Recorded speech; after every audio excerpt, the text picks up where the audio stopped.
When it comes to working out your core during the off season, as an athlete, I think it's important to build yourself from the ground up, as always. So, in the early stages of the off season, I'm trying to make sure that my core can work in tandem with my lower body and you build that mind-muscle connection. One example of that is the variation of an L-sit that I'm doing here. Obviously, it's not as difficult as a normal L-sit would be, but it still helps you work on engaging your lower body whilst also engaging your core. That way, when you get into athletic situations, you're able to do both together.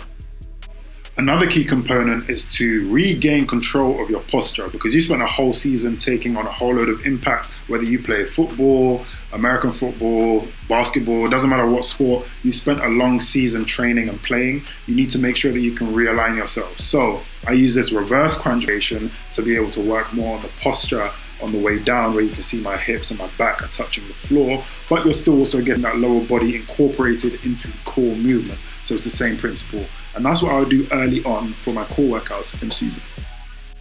Now, as the off season progresses and we start to gain more control over our core again, we can start to add more load to it. So here, I'm doing a similar exercise to the last reverse crunch, except I've added load of the medicine ball. That way I can still work on my posture because again, my back, hips on the floor, but you're adding a bit more external load so that you have to work your core a bit more. That way you're just getting stronger as you continue to progress through the off season and you're actually now starting to make gains. Now the whole point of the off season is so that you can see growth and gains as you go into the following season.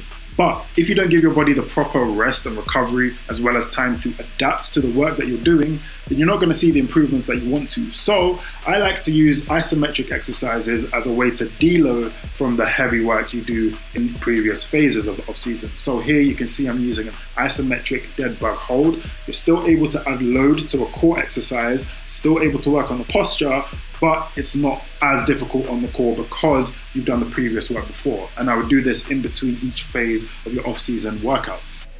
And now as we progress on to the next phase, we can start to add in some movement into our core work. Here I'm doing a Russian twist with a med ball for a kind of heavier, slower movement because we want to have complete control as we move, because then we'll have more control in athletic situations.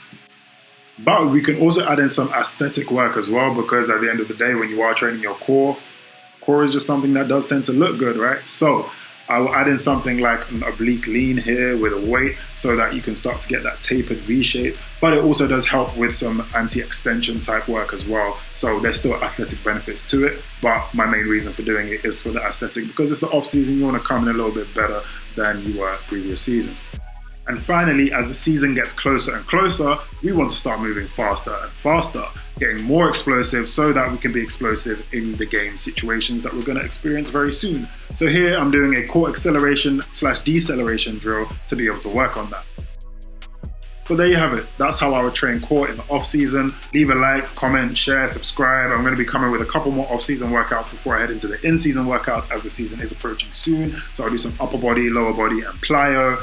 Also head over to www.elitesmartathletes.com if you want to get a free vertical jump workout / look at the other training options that you can do with me. But until next time, stay blessed.